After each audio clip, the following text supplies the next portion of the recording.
Bienvenido de nuevo, señoras y señores, a FION Televisión, aquí a nuestro programa cultural Cuando los sentimientos afloran. Hoy vamos a hablar de un tema que quizás es muy importante para el ser humano, sus recuerdos. Yo pienso que el ser humano es lo que es gracias a lo que ha sido. El pasado del ser humano es fundamental en la constitución de su forma de ser, de su sentimiento. Es la raíz en la que se sustenta el ser humano, en ese pasado que ha tenido. Por lo tanto, pienso que es muy importante, el ser humano siempre, bajo cualquier pretexto, siempre tiene que recordar su pasado. Los recuerdos, además pienso que los recuerdos es algo muy importante porque es lo único propio que tenemos y que nadie nos puede quitar. Nos pueden quitar el resto de las cosas, nos pueden quitar lo material, nos pueden quitar la pareja, nos pueden quitar los hijos, el cariño de los hijos, el cariño de tu mujer, te lo puede quitar todo, pero hay algo que nunca nadie será capaz de quitarnos, y son nuestros recuerdos. Esos están en nosotros, impregnan toda nuestra forma de ser y van a continuar siempre, siempre mientras existamos o mientras nuestra mente exista, estos recuerdos van a estar con nosotros. Y evidentemente cuando recordamos, siempre vamos a la nostalgia. Y de eso se trata. Hoy vamos a hacer una lectura dramatizada de alguien que vivió, que tuvo una niñez, pubertad, juventud feliz, incluso una madurez feliz, que después se marchó fuera de donde tuvo toda esa felicidad, y cuando el otoño llegó a su vida, cuando la nieve del tiempo cubrió su cabeza, sintió la necesidad de volver a sus recuerdos. Y entonces volvió de nuevo a sus recuerdos. Esta lectura se llama Nostalgia y es la que voy a leer dramatizadamente para ustedes.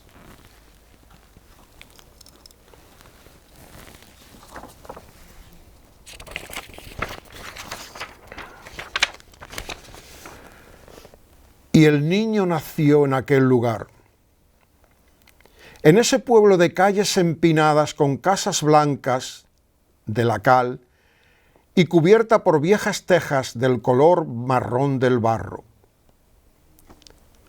con macetas de geranios en las ventanas colgadas de sus rejas, rejas que el tiempo habían envejecidos como envejece el día al salir la luna y vencer al sol. Una vieja cuna de madera lo mecía y una madre llena de amor lo cuidaba con todo el esmero del mundo. Como cuida la loba a su lobezno, temiendo cualquier peligro a su alrededor.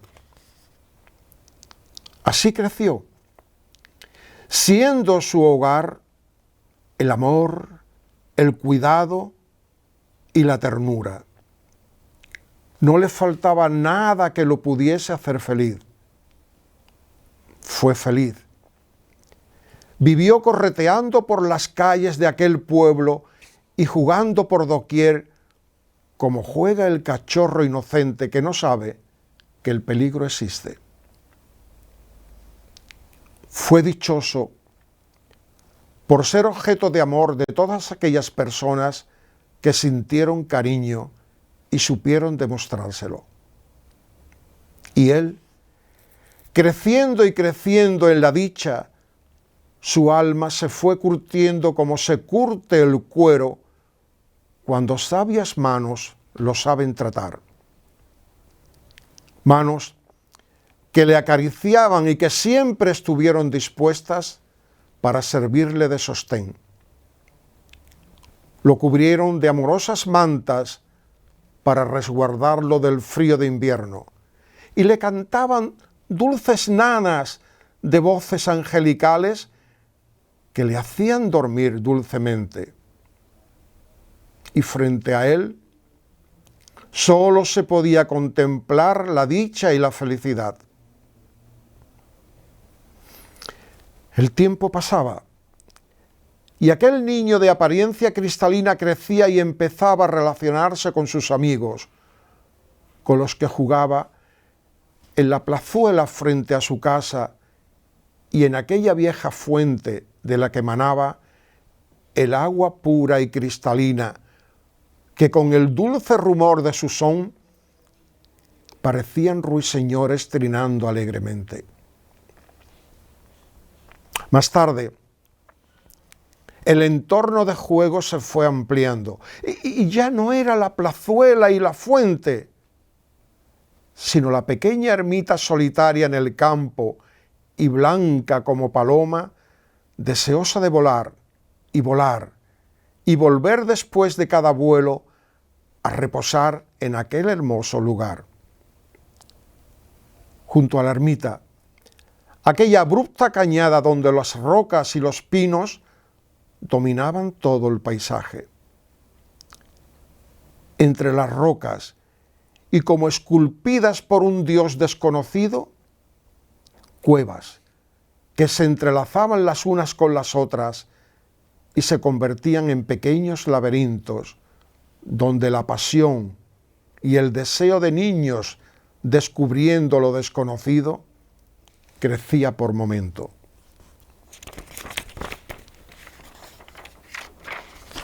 Y el niño fue al colegio. Aquel edificio antiguo construido sobre las ruinas de un convento y que tantos recuerdos tenía grabado entre sus paredes. Sus grandes escalinatas de mármol rojo, una a la entrada del edificio y la otra en la parte posterior central, que daba acceso a las dependencias superiores. Se asemejaba a un palacio del siglo XVIII. Allí estudió, en aquellas largas aulas donde 40 alumnos escuchaban con atención y paciencia las explicaciones de un profesor taciturno, cansado de repetir y repetir siempre las mismas cosas y con una desgana sorprendente. Y que si tu comportamiento no era el adecuado, te ponía de papel las hojas de un burro para que pasearas por el aula de un extremo al otro. Eran tiempos difíciles, en donde el hambre era muy mala compañera, pero era compañera. Y la escuela quería de alguna manera paliarla dándole la leche en polvo que le regalaban, como ayuda por ser un país empobrecido por la guerra. Leche que no había quien soportase su sabor, ya que era como agua teñida de color blanco. Y así transcurría el tiempo, aquel plácido tiempo que se disfrutaba con inocentes juegos, en ocasiones inventados y en otras ocasiones no tan inocentes. Las viejas canicas, que allí la llamaban bolas, unas veces de barro y otras veces solo para los pudientes de cristal, las cristaleras. Y los piquetes hechos de acero. El mítico trompo, redondo con su larga cuerda que lo hacía bailar sobre el suelo y sobre la mano, y que los más atrevidos le cambiaban la punta por otra más puntiaguda para en el juego lanzarlo sobre el adversario y clavárselo. El peligroso juego de los palillos, cuántos cristales de ventana roto y cuántas carreras para no ser visto. La patarra, mayoritariamente destinada a las chicas, pero que no obstante los chicos también disfrutaban de ella. El caballo o el borrico, donde las espaldas sufrían fuertes golpes como martillazos, procedente de los zapatos del que se montaba encima. El aro o la rueda, hecho con una llanta de bicicleta para algunos y con un simple aro de zinc para la mayoría, y el gancho de alambre con el que se conducía. Y tantos otros juegos que hacía que el tiempo pasase de forma amena, unas veces en paz y sosiego, en la paz y en el sosiego de la diversión, y otras veces acabando con el llanto de alguno por las brechas abiertas en la cabeza debido a las caídas. Frente a aquel colegio, en donde el aprendizaje era una obra de arte inacabada y realizada por verdaderos artistas vocacionales, que a veces se tenían que convertir en domadores, una profesión muy fácil de ejecutar en aquella época debido al poder y temor de la regla de madera. Había una pendiente de mármol. Esta daba grandes quebraderos de cabeza a los padres de los chiquillos allí reunidos, que se deslizaban por ella, ya que no había pantalones que se resistieran al roce de la misma. Era raro el día que alguno de ellos no llegara a su casa con ello roto por detrás, y el temor a los azotes en semejante sitio dolorido por el brutal descenso, y ahora aún más por el enfurecimiento de sus madres. Pero el tiempo es imparable. Es algo que no se puede detener. Avanza y avanza. A veces lentamente al esperar algo, y otras veloz cuan halcón cuando ya ha llegado lo esperado. Y el niño seguía creciendo, y con el crecer su interés por cosas nuevas, por descubrir nuevas inquietudes, nuevas experiencias y nuevas vivencias, y así lo hacía. Era amante de la naturaleza y necesitaba estar en contacto con ella. Por eso, cada vez que podía se marchaba al río, a ese río que tanto amaba, a su río, a oír el chispeante canto de sus aguas corriendo a través de juncos y sauces de sus orillas y chocando con las blancas y redondas piedras que cubrían su fondo. Río que en mi mente estás, como pensamiento ameno. Dime, ¿dónde despacio vas con tu caminar sereno? Junto al río había un viejo caserón lúgubre y frío, de paredes cubiertas por el color verde de la humedad, y que el desconocimiento de la niñez impedía al niño contemplar el valor de su historia. Una casona que perduraba a través del tiempo como dura roca que sostuviera el paso de los años, quizás de los siglos. Se sostenía por encima de largos pasadizos oscuros con grandes piedras, donde tal vez en el antaño el agua las moviera para ejercer la labor encomendada. Vieja casa luchando por no decaer y rendirse a la cruda y férrea fuerza del transcurrir del tiempo. Con el pasar de sus vivencias, él supo que aquella casa que tanto respeto le inspiraba había ya existido en sus orígenes en la decadencia de una época donde el conocimiento había florecido en su máximo esplendor en nuestra tierra, Al-Ándalus. Era un viejo molino morisco, donde se fabricaba la harina para hacer el alimento principal de ahora y siempre, el pan. Su amor por la naturaleza no tenía límites. La necesitaba como necesitan las aves sus alas para volar. Y poco a poco, su río se quedó pequeño. Corría y corría incansablemente por los senderos de su joven mente, hasta encontrar su paraíso escondido.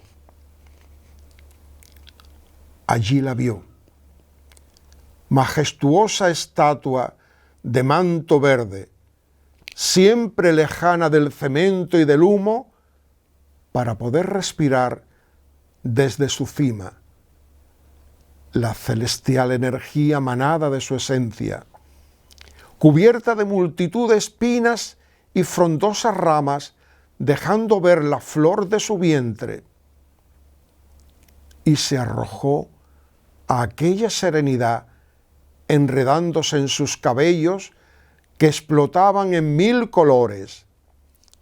Bebió del verde de su cielo y del ocre de su suelo, y respiró junto a ellos, notando cómo su aliento se mezclaba con la luminosidad que le rodeaba. Esplendorosa montaña, donde sus innumerables venas le llevaban a la paz. Era un mundo vivo en medio de este mundo. Caminaba lentamente por su falda donde había musgos y plantas pequeñas. Luego ascendía por las laderas, contemplando los floridos arbustos y los pinos. Esos verdes pinos que impedían ver el azul del cielo. Tenía la impresión de verse rodeado de altos gigantes que le observaban desde el infinito. Y debajo de ellos, como manantial del divino aroma, estaba el romero, esa planta mágica que le envolvía con su olor y color, planta agradecida de ser acariciada, ya que le regalaba su aroma, impregnándole de su sublime perfume. Continuaba por las veredas, donde algunos pequeños animales corrían asustados de su presencia y las mariposas revoloteando junto a él para posarse en las flores y confundirse con ellas. Todo era mágico a su alrededor. Nunca pensó que tanta belleza podría existir en aquel lugar y se dejó seducir por ella. Seguía ascendiendo hasta llegar a la cima, donde todo era silencio y quietud. Y allí estaba, escondida en un recodo del camino como roca que el tiempo no moviera, y el murmullo del agua como el grito desesperado de querer ver la luz. Era una fuente, un manantial oculto en la montaña que le daba vigor a la vida. Su alma sentía paz. Esa paz que solo se puede percibir cuando todo lo que te rodea parece crecer y parece querer abrazarte. Y tú, sintiéndote persona agradecida, te gustaría fundirte en ese abrazo recíproco donde los deseos de pasión se unen. Fuente de mis recuerdos, que naces en la montaña, por padre la tierra tienes, por madre el agua brava.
buscando